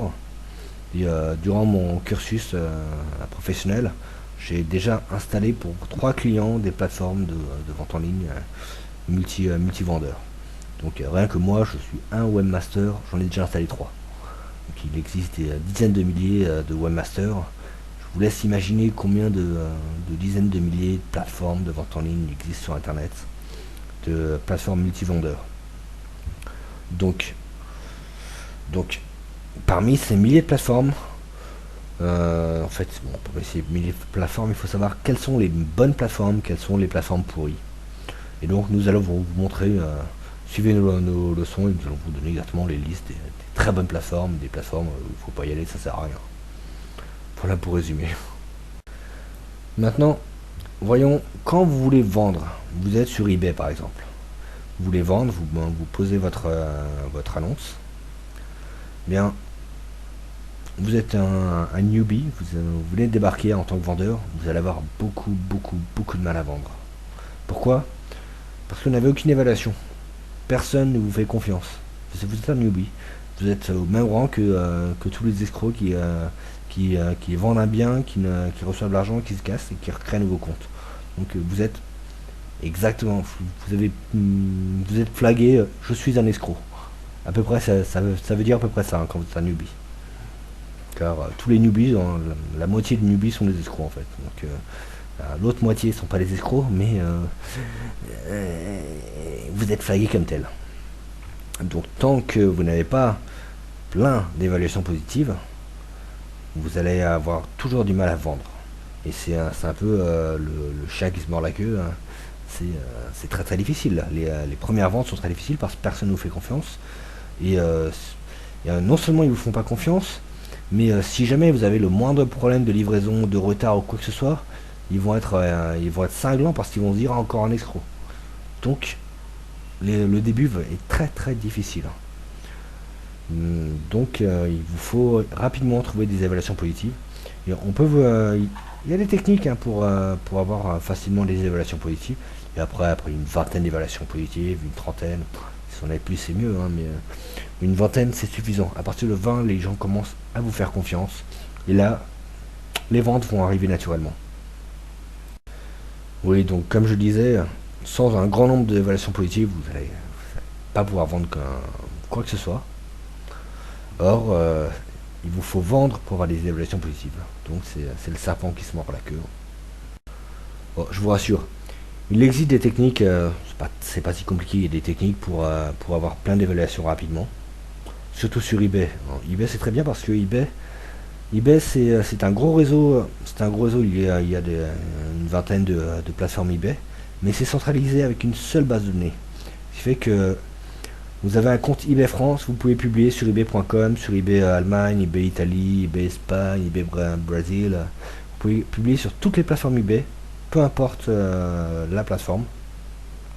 Et donc vous échangez vos évaluations de plateforme en plateforme. Et après, eh bien, c'est une seule plateforme qui gère tout. Et c'est quand même beaucoup plus simple à gérer. Je vous parle de ça parce que c'est pas du tout le cas sur Amazon. Amazon, vous avez un compte sur Amazon.com, vous avez vos évaluations sur Amazon.com. Si vous allez sur Amazon Japan, vous devez créer un nouveau compte et vous perdez toutes vos évaluations. Je trouve ça très con de la part d'Amazon. Ils sont les numéros 1, je sais pas comment ils ont réussi à être numéro 1, mais moi je recommande plus eBay parce que c'est tellement plus simple à gérer. Enfin bon. Donc il existe des méthodes pour avoir rapidement des bonnes évaluations. Et après, les ventes viendront toutes seules. Alors maintenant que nous avons vu l'ensemble de la présentation, je vous donne rendez-vous sur la boutique. Donc, vous pouvez aller sur www.crossbordertraining.com/boutique. Normalement, ça devrait marcher, ça va être redirigé sur ping.crossbordertraining.com/boutique. Si la redirection ne se fait pas, tapez ping, normalement c'est bon. Alors là, vous allez avoir toutes les leçons. Je vous invite à vous intéresser à tout en un. Vous avez une leçon où on vous apprend absolument tout. À seulement 1000 euros en tout. On va vous apprendre absolument tout. Et après, je vais vous montrer leçon par leçon, je vais vous expliquer leçon par leçon à quoi ça correspond. Mais sachez que si vous voulez tout savoir, pour 1000 euros, vous avez la totalité. Alors dans la première leçon, nous allons vous expliquer comment faire traduire tous vos documents commerciaux, n'importe quel document, dans n'importe quelle langue. Bien entendu, je ne parle pas de faire traduire via Google Traduction ou via Baidu Fanny ou Bing Traducteur. Ce n'est pas de la traduction automatique, c'est la vraie traduction par des vrais interprètes, si vous voulez traduire en russe, par des vrais Russes qui vont vous traduire tout ça. En soi, ça n'a rien de compliqué, ça coûte pratiquement rien. Faire traduire une page Word, ça revient à peu près à $6 une page. Donc comment faire traduire n'importe quel document sans passer par les services de l'ambassade qui coûtent très cher, sans passer par des agences de traduction qui coûtent extrêmement cher. Il y a des techniques pour trouver instantanément une personne qui peut vous traduire et qui peut vous traduire n'importe quel document dans n'importe quelle langue. Donc on va vous montrer comment faire cela. Dans la deuxième leçon, nous allons vous apprendre à faire votre propre site internet. Nous allons vous montrer les différents CMS, comment mettre à jour votre site, quelle technologie choisir. On va faire le tour de PrestaShop et d'OS Commerce. Puis on va voir comment modifier vous-même avec des logiciels professionnels votre site. Si vous avez des modifications à faire, peu importe la modification que vous ayez à faire sur votre site, même si vous ne connaissez pas, c'est avec les bons outils, ça peut, si on vous montre comment faire, vous êtes capable de modifier un site, un menu, ou mettre une image ou quelque chose. Bien entendu, via le back-office, vous pouvez tout faire. Mais vous pouvez faire beaucoup de choses. Mais si ça fait partie des éléments qui ne se trouvent pas dans le back-office, il faut que vous puissiez le modifier. Donc on va vous montrer comment ça fonctionne. On va vous donner on va vous expliquer les différentes technologies, que ce soit du PHP, du HTML, de l'Ajax, du JavaScript, MySQL. On va vous expliquer, on va faire le tour de toutes les technologies qui existent pour vous expliquer en fait. Donc avec ça, vous serez capable normalement de monter vous-même votre site internet et de le mettre à jour. Alors, la troisième leçon est relative à Google Shopping. Ici, nous allons vous montrer ce que c'est que Google Shopping, comment fonctionne Google Shopping. Google Shopping est une plateforme d'affiliation où chaque boutique en ligne peut diffuser ses produits, que ce soit relayés.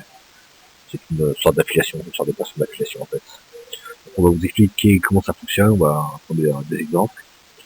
Et on va vous donner les codes pour faire fonctionner votre interaction, des interactions entre votre plateforme et Google Shopping.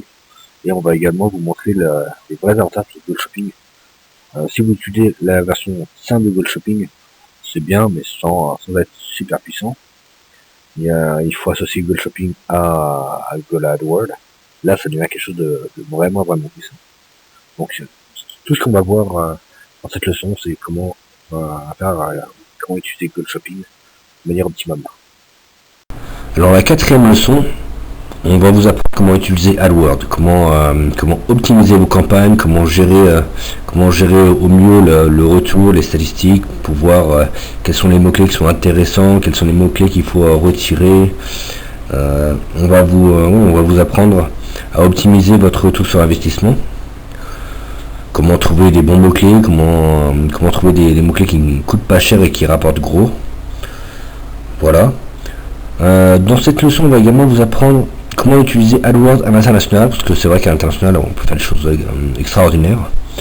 Si vous voulez vous arrêter au marché français, uniquement au marché français, cette leçon est intéressante. Elle est quand même plus destinée aux gens qui veulent s'attaquer au marché à l'international. Si vous voulez vendre, si vous avez votre site en anglais, en allemand, en russe, en tchèque, dans toutes les langues, c'est vrai que cette leçon est très bien dans ce cas-là. La cinquième leçon va vous présenter les différentes plateformes commerciales les plus puissantes. En réalité, il existe des dizaines de milliers de plateformes commerciales multivendeurs. Ici, nous allons vous présenter les 100 plateformes les plus puissantes sur Terre. Nous allons voir les différentes stratégies possible pour vendre sur ces différentes plateformes. C'est vrai que c'est beaucoup une question de réputation, comment booster sa réputation, comment booster rapidement sa réputation. Nous allons également vous apporter dans le back-office de Cross-Border Training, vous allez avoir accès à toutes les plateformes, mais également aux liens de connexion, de login, de publication rapide des produits pour gérer ça rapidement. Donc vous aurez juste à cliquer, vous arriverez directement sur la bonne page. On va vous expliquer un peu comment utiliser les plateformes, même si vous ne parlez pas la langue, même si la plateforme est en japonais par exemple, vous pouvez l'utiliser. Il y a des techniques pour traduire les sites, même si vous êtes derrière, même si vous êtes connecté. En général, quand vous êtes connecté, Google ne peut pas voir ce que vous voyez parce que lui n'est pas connecté en votre nom. Et pourtant, il y a des techniques pour vous permettre de traduire et quand même publier. On va vraiment faire le tour de toutes les techniques pour vendre sur les plateformes commerciales et vous allez voir les principales plateformes, les 100 plus puissantes plateformes commerciales. La sixième leçon, la sixième formation est relative à eBay. Pourquoi eBay? Parce que eBay, avec son trafic total d'1 demi-milliard de visiteurs, 1 demi-milliard, c'est colossal, hein, de visiteurs. Je parle eBay à l'international, pas eBay France, eBay à l'international. Avec son trafic de 1 demi-milliard de visiteurs, est une plateforme que vous ne pouvez pas, vous passer. D'une part, d'autre part parce que c'est une plateforme centralisée, donc, c'est la plateforme sur laquelle vous devez être, car avec un seul compte, vous pouvez gérer toutes les plateformes. Et parce que eBay est vraiment unique en son sens, il n'y a aucune autre plateforme, du moins de cette envergure, de cette puissance, qui fonctionne de cette manière. Taobao, la version chinoise, a également un trafic monstrueux, mais ce n'est pas de la vente, ce n'est pas des enchères, ça ne fonctionne pas vraiment sur le même principe.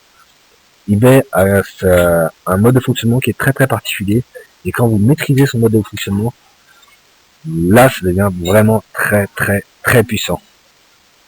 Donc on va vous expliquer comment sélectionner les bons marchés sur eBay, comment trouver les bons prix. Il y a des techniques en fait. Il y a des techniques pour savoir si tel ou tel marché est intéressant et quel prix pour vendre au bon prix, pas vendre trop cher, pas assez cher. Si vous vendez trop cher, vous n'allez pas vendre. Si vous vendez trop bas, vous allez vendre beaucoup, mais vous ferez beaucoup moins de marge que ce que vous pouvez faire.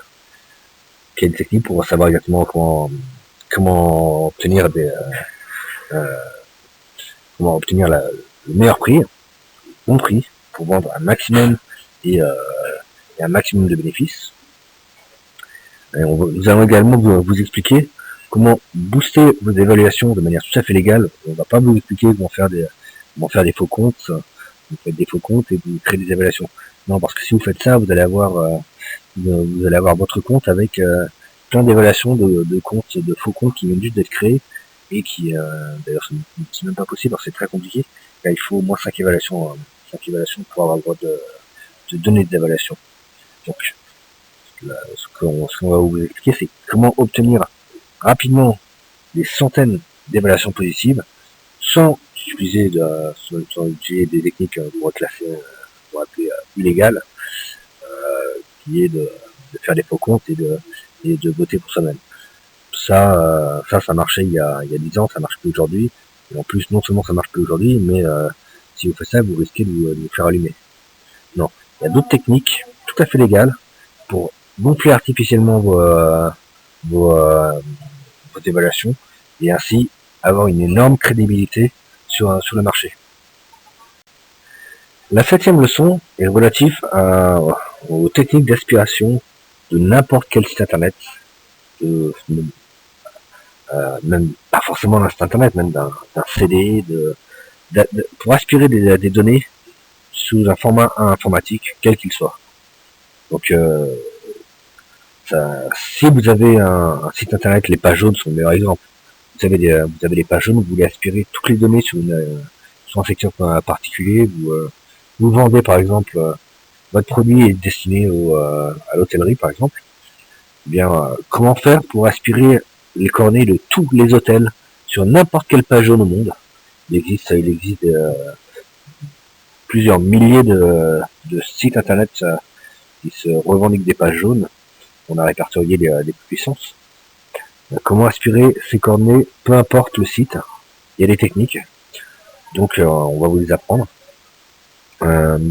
Mais c'est vrai que c'est pas forcément un site internet, hein. C'est pas forcément une page jaune, ça peut être un forum, ça peut être une banque de données d'entreprise, ça peut être ne serait-ce que eBay ou Alibaba ou Taobao, ça s'inspire de la même manière. Il faut récupérer les coordonnées des entreprises par secteur, par produit, et vous pouvez faire une énorme base de données de contacts.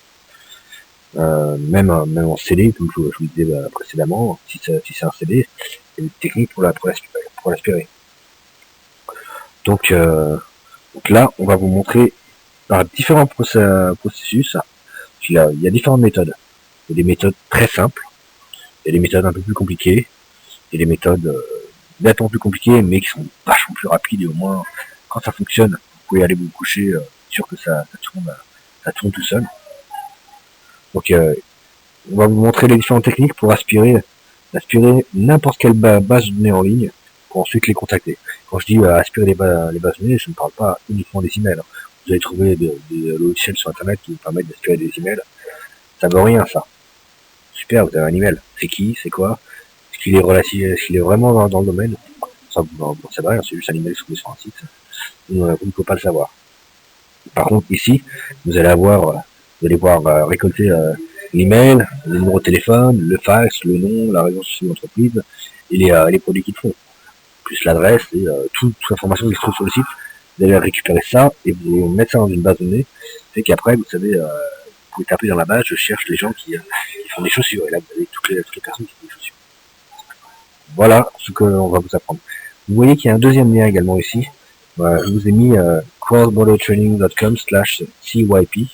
CYP pour Check Yellow Page.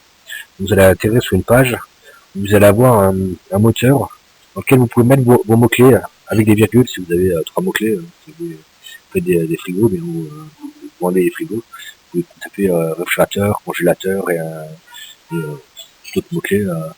Voilà, électroménager par exemple. Et vous tapez ça, vous traduisez ça dans toutes les langues et vous le remplissez dans ce moteur. Et lui va chercher dans toutes les pages jaunes au monde tous les gens qui correspondent à ce résultat. Et ça va pas vous donner la base, mais ça va vous montrer combien de personnes sont relatives à ce domaine. Combien il y a de personnes qui vendent des réfrigérateurs à travers le monde. Après, il n'y a plus qu'à aspirer les pages jaunes, tout simplement. La 8e leçon c'est relative à Mailchimp.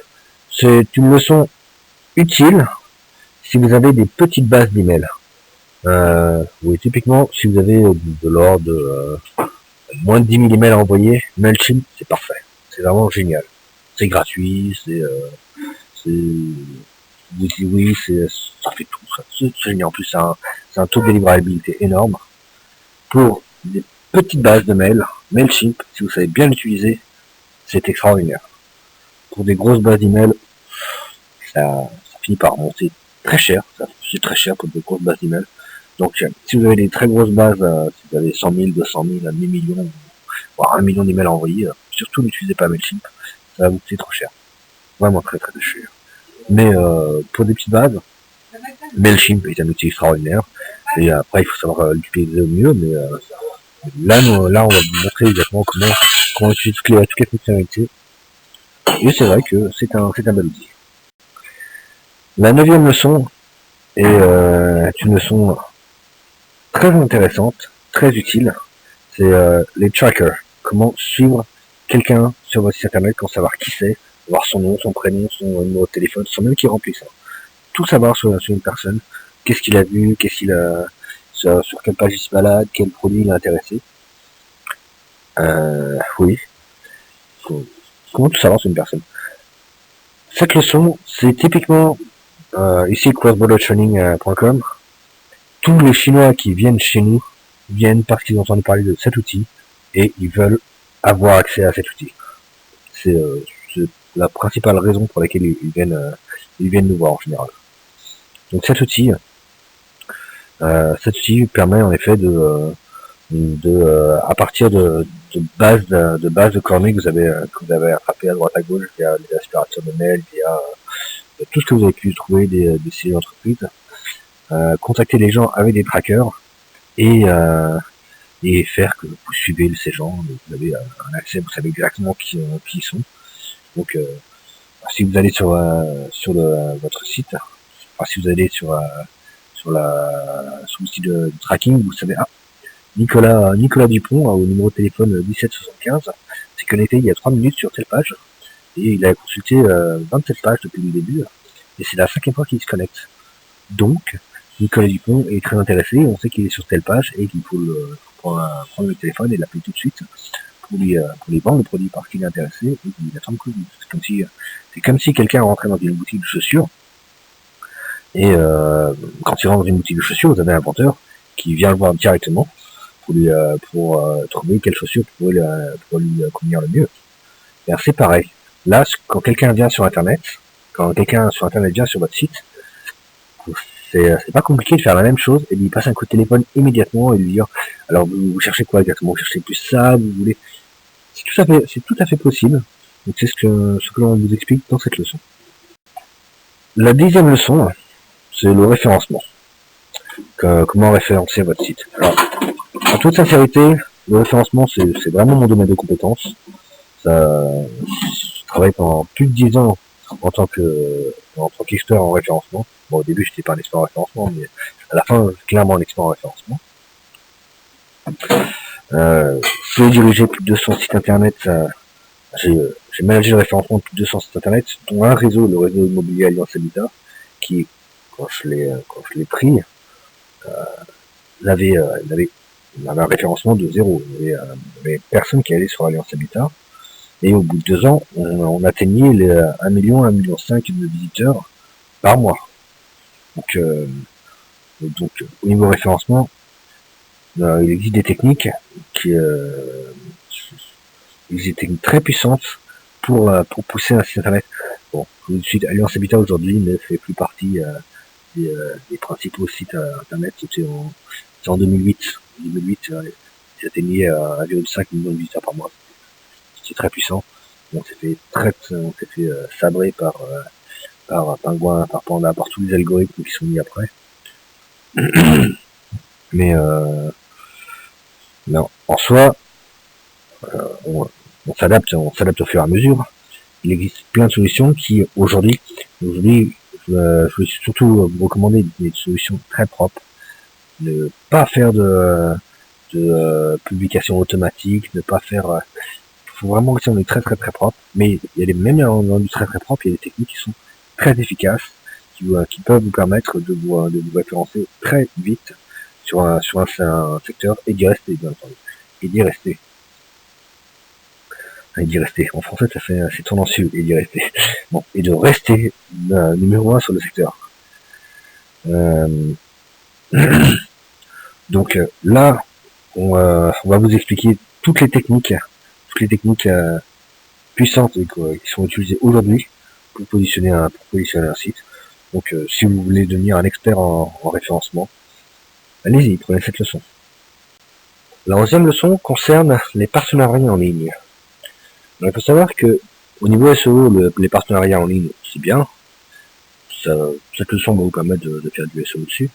Mais c'est pas dans ce sens-là que je parle de partenariat.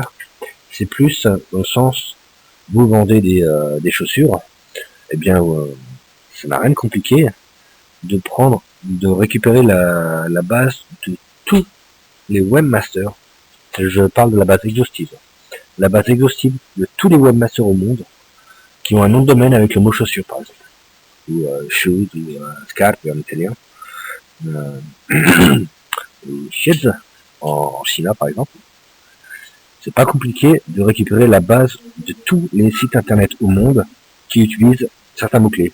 Vous êtes un vendeur de chaussures, vous connaissez toutes les boutiques en ligne qui vendent des chaussures comme ça, et vous connaissez l'adresse email du webmaster, le nom, le prénom, le numéro de téléphone, le fax, le téléphone portable.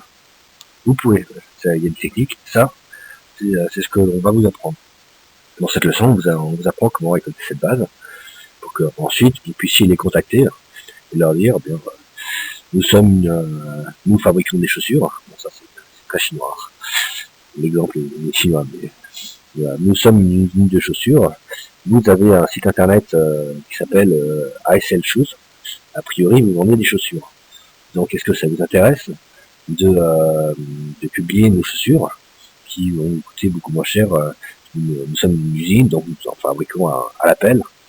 Si vous voulez, vous pouvez présenter nos produits sur votre boutique et on serait ravis de s'occuper de la logistique. Typiquement, en France, on peut faire la même chose. Hein. Bon, oui, on peut faire la même chose. Peut-être moins d'usines qu'en Chine, mais après, du côté du service, en France, encore beaucoup de services, ça marche pareil. La deuxième leçon concerne le mass mailing. Si vous voulez envoyer un très très très grand nombre d'emails et qu'ils arrivent à destination. Donc, certains pourront dire c'est complémentaire avec la leçon sur MailChimp. Pas du tout. Pas du tout. MailChimp, c'est du mass mailing si vous voulez envoyer 10 000 emails. 10 000 emails, MailChimp fera ça très bien. Très bien. Si vous voulez envoyer 200 000 emails, 500 000 emails ou 1 million d'emails, oubliez complètement MailChimp ou alors soyez prêts à mettre des budgets de 10 000 euros par mois. Donc, on considère que 10 000 euros par mois, c'est un beau budget. Il faut trouver des solutions alternatives. Donc, comme solution alternative, nous allons vous montrer toutes les différentes solutions qui existent, que ce soit du SMTP, que ce soit du PHP, des serveurs, des adresses IP sur serveurs dédiés. On va prendre les différentes solutions. On va rentrer en détail dans une solution en SMTP qui est assez bonne. On va rentrer dans une autre solution qui, en fait, les serveurs SMTP, c'est bien, c'est rapide à installer, mais au final, eux, qu'est-ce qu'ils utilisent? Ils utilisent des adresses IP sur les serveurs dédiés en IP failover, on appelle ça. Donc, on va rentrer sur les plateformes SMTP, comment l'utiliser, mais on va également vous montrer comment créer votre propre plateforme qui permet d'envoyer des millions d'emails sans payer par un provider SMTP. Et donc, comment dispatcher vos emails sur une trentaine, sur une quarantaine, vous pouvez aller jusqu'à 256 adresses IP. Donc, 256 adresses IP, là, vous pouvez inonder le monde pour envoyer, quoi. Vous avez du lourd. Donc, cette leçon va vous expliquer comment gérer un serveur dédié avec jusqu'à 256 adresses IP dessus, et comment envoyer à partir de ces adresses IP des emails pour switcher, pour ne pas, si vous envoyez 1 million d'emails via une adresse IP, au bout de 10 000 emails, déjà vous commencez à être saturé. Au bout de 50 000, il n'y a plus rien qui sort, il n'y a plus rien qui marche. Donc si vous les dispatchez sur des adresses IP, ça passe beaucoup mieux, c'est beaucoup plus léger et vous allez vous faire bannir. On va vous expliquer comment le faire. On va rentrer en détail. Comment ne pas griller une adresse IP, c'est une chose, mais comment ne pas griller vos domaines. On va rentrer vraiment en détail dessus. Et on va ensuite vous montrer un outil qui va vous permettre d'avoir une plateforme de mail, enfin un serveur comme type SMTP que vous gérez vous-même. C'est bien, mais après il faut quand même avoir l'outil qui permet d'envoyer. On va vous montrer un autre outil qui est très bien, qui permet d'envoyer massivement des emails, qui permet même de faire des séquences, un séquençage d'emails. Donc le premier jour vous recevez un email qui vous parlait de produit, le deuxième qui va parler d'une promotion, le troisième qui va rappeler la promotion, le quatrième, un séquençage d'emails. Tout ça, c'est dans cette leçon. Tout ce qui est relatif aux emailing. Oui, j'oubliais une chose très importante. Ça gère l'emailing, ça gère l'envoi des emails, mais dedans, nous allons également voir comment automatiquement supprimer tous les emails toutes les outbounds, on appelle ça, les emails qui ne sont plus valides parce que le serveur n'existe plus. Ça va vous filtrer une grande partie de votre base qui est mauvaise. Et nous allons également voir comment traiter votre bounce rate, c'est-à-dire dès que vous envoyez un email à une adresse qui n'existe plus, le serveur qui a reçu l'email vous envoie une information pour vous dire cette adresse n'existe plus. Ne la contactez plus, il faut surtout pas la contacter une deuxième fois. C'est quand vous avez un email, le premier email que vous envoyez sur une base flash que vous venez de récupérer, vous allez vous faire sabrer méchamment parce que vous envoyez un gros emailing sur une base qui a un très gros bounce rate, un très gros retour de l'email n'existe plus. Donc les serveurs qui vont recevoir vos emails ne vont pas apprécier quand vous leur envoyez trop d'emails pourris, on va dire, avec un bounce rate trop important. Donc il faut savoir bien gérer ça. Donc le premier emailing que vous allez faire, vous allez vous faire sabrer, mais les suivants vont être bien meilleurs parce que vous aurez nettoyé la base. Cet outil permet de nettoyer la base et de tout faire proprement après. Cet outil permet également, le problème est que vous envoyez par exemple 200 000 emails. C'est bien gentil, vous envoyez 200 000 emails, vous avez un service, vous allez recevoir, si c'est une base que vous n'avez jamais utilisée auparavant et qui est un peu vieillotte, vous allez recevoir peut-être 40 000 emails disant cet email n'existe plus. Poum, ça fait mal. Donc 40 000 bounce rate, il faut les traiter, il faut les retirer de la base, et vous allez recevoir peut-être 20 000 emails disant on est parti en vacances, on revient dans une semaine, on est à Grand Enfer, je suis parti en congé maternité, des trucs comme ça. Vous allez recevoir un paquet d'emails de ce type. Nous avons bien reçu votre email, nous vous rappelons plus tard. Des emails qui servent strictement à rien et qui pourrissent votre Outlook. Donc tous ces emails, faut les trier automatiquement et les sabrer, les supprimer, ils servent à rien. Pour ne garder que les vrais emails. Donc là-dedans, on va également vous expliquer comment ça fonctionne pour filtrer les emails retour. Vous allez recevoir des dizaines, voire 50 000 mails de retour. Savoir lesquels sont des bounce rates, lesquels sont des hard bounce, lesquels sont des bonjour, nous sommes en congé maternité, lesquels sont des bonjour, nous avons bien reçu votre email, et lesquels sont des vrais emails, oui, je suis intéressé par ce produit. Donc là-dessus, vous allez avoir toutes ces informations. La 13e leçon va vous expliquer comment envoyer des fax, comment utiliser des fax via la VoIP. Vous savez peut-être pas ce qu'est la VoIP. La VoIP, c'est Voice on Internet Protocol. Donc c'est typiquement, vous êtes français, vous savez ce qu'est une Freebox. Vous savez que si vous avez votre téléphone branché sur une Freebox, vous pouvez appeler de manière illimitée gratuitement. Bien, le fax, c'est presque la même chose, sauf que vous ne pouvez pas le brancher sur une Freebox. Donc dans cette leçon, on vous explique comment faire fonctionner une plateforme de fax sur de la VoIP et que ça fonctionne. Alors que si vous prenez n'importe quelle VoIP ou si vous connaissez ça sur votre Freebox, sur votre OneInbox ou quoi que ce soit, désolé, ça ne marchera pas. Donc là, on va vous expliquer un peu comment faire fonctionner ce genre de plateforme. La 4e leçon va vous expliquer comment utiliser des plateformes d'autodialer, de IVR, Interactive Voice Responder, des plateformes SMS, des plateformes de fax en VoIP. En fait, bon, vous savez peut-être pas ce qu'est un autodialer ou un IVR. Quand vous appelez France Télécom, quand vous appelez France Télécom, c'est un très bon exemple, vous allez voir que vous allez avoir une petite musique d'attente, et puis si vous voulez appeler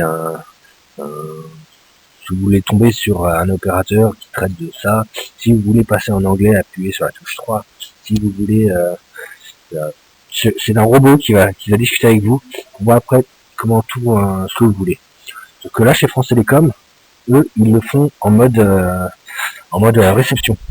Donc vous les appelez et le robot va essayer de comprendre ce que vous voulez et où vous dirigez, où vous donnez des informations. Si vous voulez savoir plus sur telle information, tapez 5. Si vous voulez savoir plus sur ça, tapez 6. Le robot va vous expliquer tout.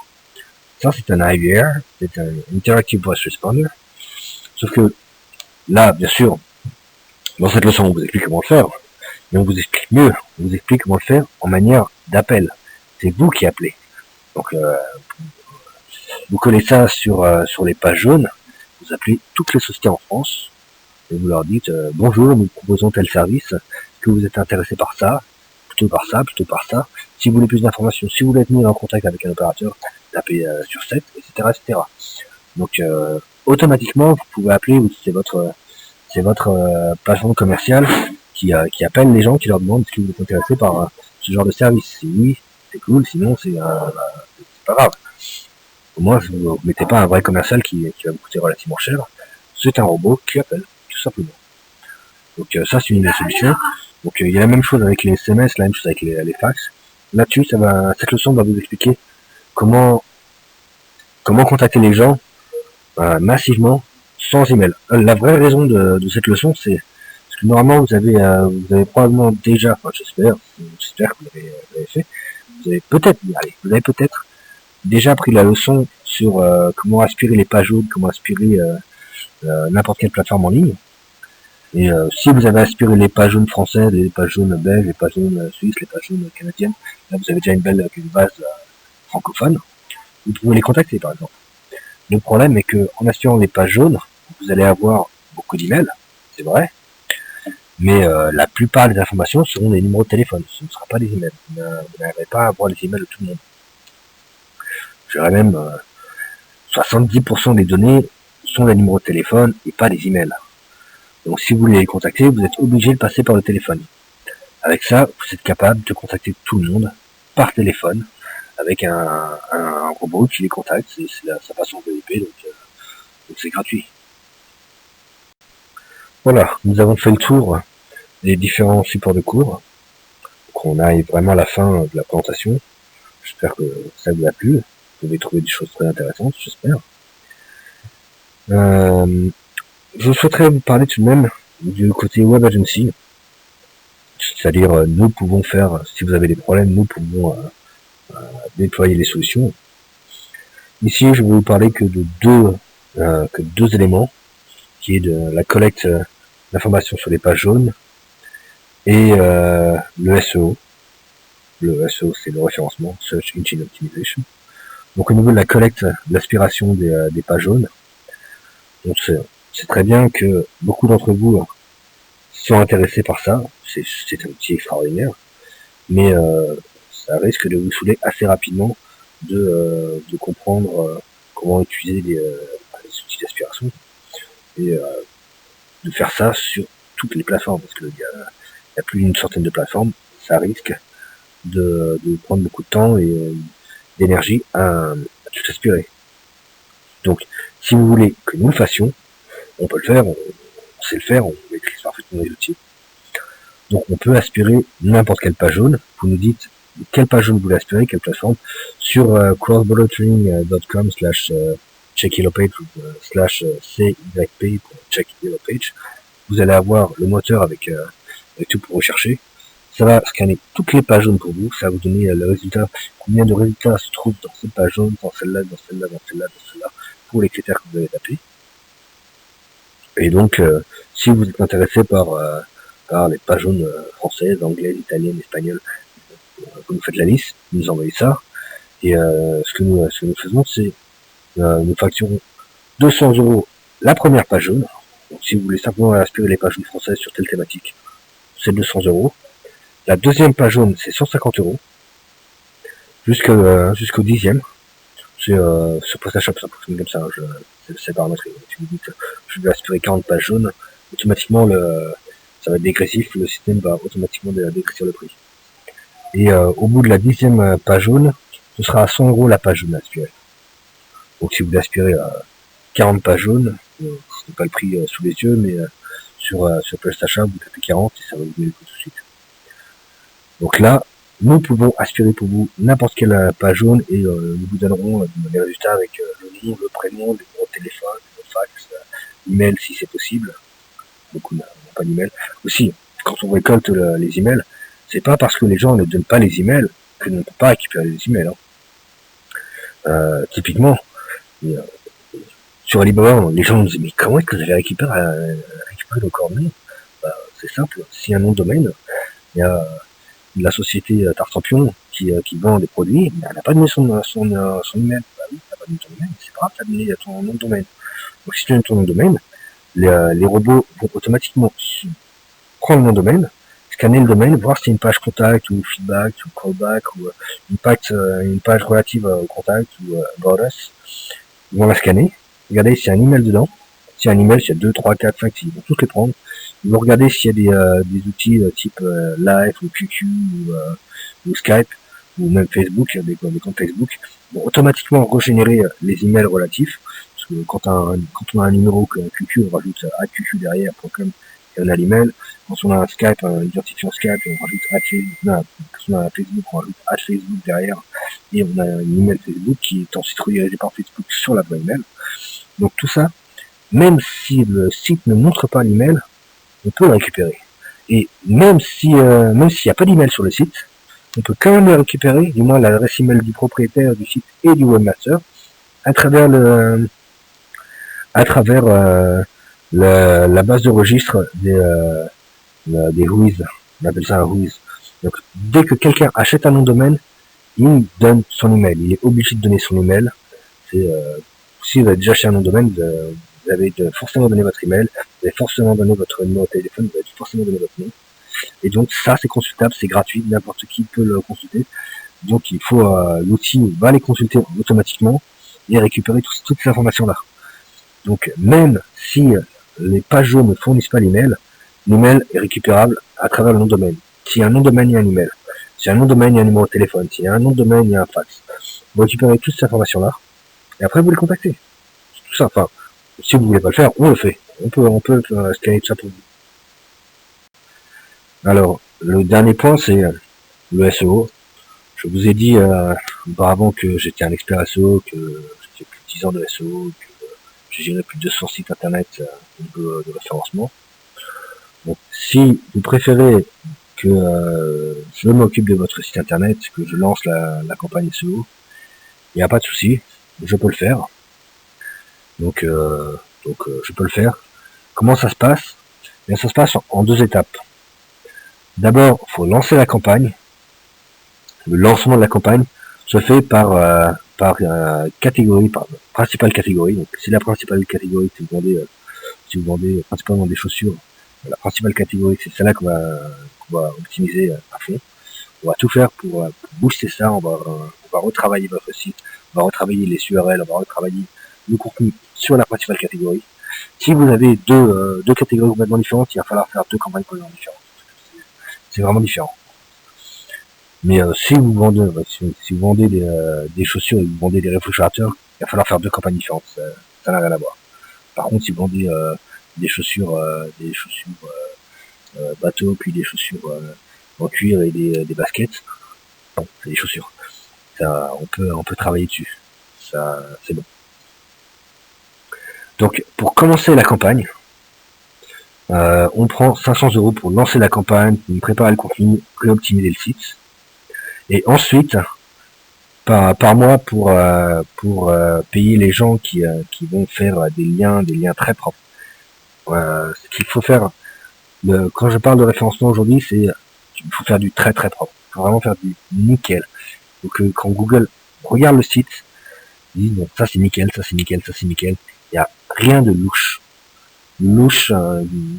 Dès si Google a le moindre doute, il va vous flinguer, je vous le dis. Donc il faut vraiment que tout soit impeccable, que tout soit fait par des humains, que la publication soit faite par des humains, je parle, que les liens soient faits par des humains, que les commentaires laissés soient faits par des humains. Si c'est des robots, Google le saura. Google a tous les moyens pour détecter si c'est un robot qui a publié ou pas. Donc il faut que ce soit fait par des humains. Donc il va falloir payer des humains ou trouver des méthodes pour qu'ils le fassent.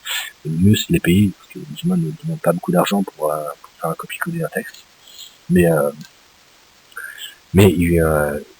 après, il va falloir donc faire des liens très propres. Et là, on demande, ça dépend de la quantité, mais pour une campagne correcte, il faut au moins 100 € par mois pour gérer ça proprement. Donc 500 € pour commencer, et après 100 € par mois pour gérer les campagnes proprement et avoir quelque chose de quand même solide. Et voilà, la présentation est terminée. Donc j'espère que ça vous a plu, vous avez appris des choses. Si les supports de cours vous intéressent, vous pouvez aller sur la boutique, bien entendu, prendre directement en ligne. Si vous voulez me contacter, vous pouvez me contacter par téléphone au 0086 pour appeler la Chine, puis le 18 68 84 87 751, comme vous voyez à l'écran.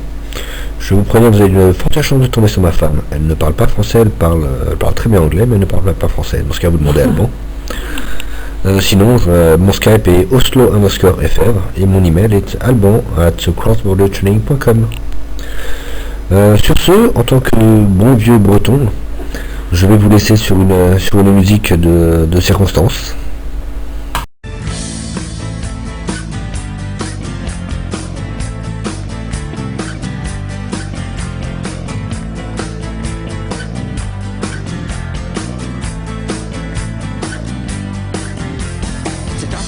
Fallait que je t'en parle car je l'ai dans le cœur comme tu crois pas. Quand je suis pas dedans c'est pas normal à croire que le monde n'existe pas.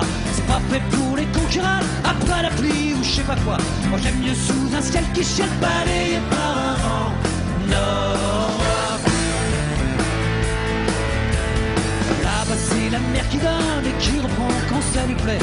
Et ce bouton d'âme qui résonne quand elle a pris, tout le monde le sait. Là-bas si c'est pas pour ta pomme, on te le fera savoir vite fait. Ils en ont vu passer des tonnes de colons et voire même d'anglais.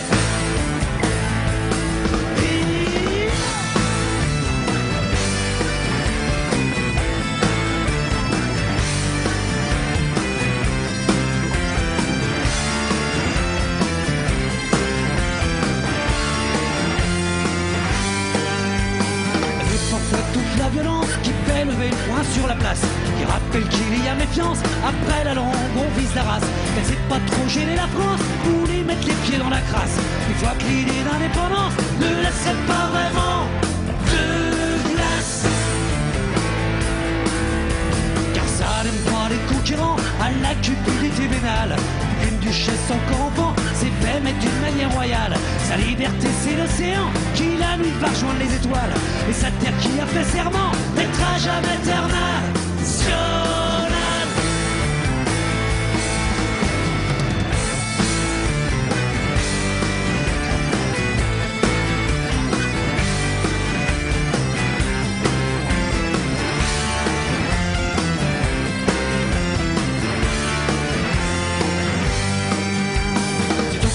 Oiseaux de mer quand ils reviennent près du rivage. Quand j'ai compris qu'il y a l'enfer, mais que ça vaut toujours mieux qu'une cage. Et même quand chaque jour est une guerre, qui se l'écume sur les visages. Mais si on ne parle pas de sa misère, et encore moins de son courage. Si j'en rajoute un peu, tant pis. Au début, je t'ai bien dit que je l'aime. Dans tout ce merdier, ce putain de pays, bien plus chaud que la est-ce que je traîne. J'ai pas fini de l'ouvrir pour lui je filerais même des châtaignes au premier salaud qui le détruit ou qui voudrait lui remettre des chaînes.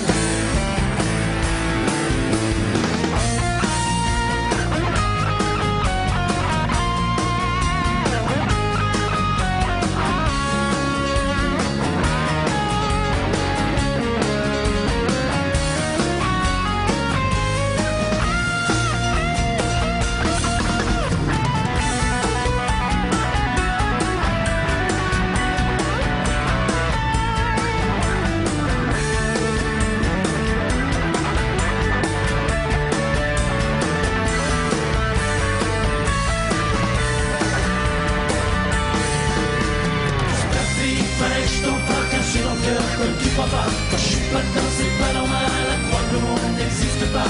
C'est pas fait pour les concurrents, la pluie ou je sais pas quoi. Moi j'aime mieux